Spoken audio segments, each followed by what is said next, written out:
c'est un carnage. Un satellite vient d'exploser en 1000 morceaux. Tout ça à cause d'un vieux bout de fusée d'à peine 10 cm. Et maintenant, on n'a plus de GPS. Tout ça à cause d'un débris de 10 cm. 10 cm, c'est pas grand-chose.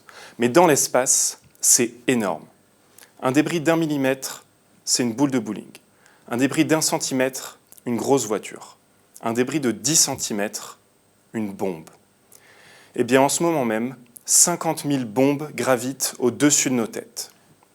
Au total, c'est plus de 140 millions de boules de bowling, de voitures, de bombes et d'objets encore plus dangereux qui se trouvent dans l'espace. Et le pire, c'est que certains d'entre eux pourraient même nous retomber dessus. Mais ce n'est pas fini. L'accumulation de débris dans l'espace pourrait entraîner de multiples collisions. Celle-ci crée un nombre de débris si important que nous ne pourrions plus rien envoyer dans l'espace. Fini le GPS, les infos météo précises, la 5G, les données sur le changement climatique, et j'en passe. Bon, à ce stade, j'imagine que vous vous dites que c'est un scénario de science-fiction. Ouais, moi aussi j'aimerais bien, mais malheureusement, il a peut-être déjà commencé. À partir de là, plusieurs questions se posent. Que fait la police ? Qui est responsable juridiquement de cette situation ? Et que peut faire le droit face à de tels enjeux ? C'est précisément à cette question que ma thèse tente de répondre.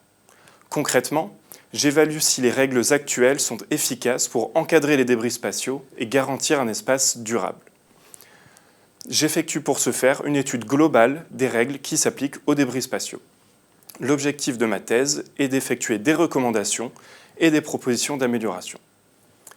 Pour cela, j'ai étudié les recommandations internationales, les règles européennes, mais aussi les législations françaises, américaines, chinoises, japonaises et indiennes. Eh bien, figurez-vous que certains États, dont la France, ont déjà élaboré des règles de haut niveau. Même si, bien sûr, on pourrait encore en faire plus, ces réglementations vont dans le bon sens. Le problème, c'est qu'elles ne sont pas assez effectives, c'est-à-dire pas respectées en pratique. Par exemple, j'imagine que vous avez déjà tous traversé au feu rouge. Ouais, forcément, personne n'était là pour contrôler. Dans l'espace, le problème est le même. Il n'existe pas de police mondiale chargée de contrôler le respect des règles relatives aux débris spatiaux. Une partie de mon travail consiste donc à imaginer des mécanismes qui permettent de faire en sorte que ces règles soient réellement respectées. Parce que si nous ne faisons pas attention, le ciel pourrait vraiment nous tomber sur la tête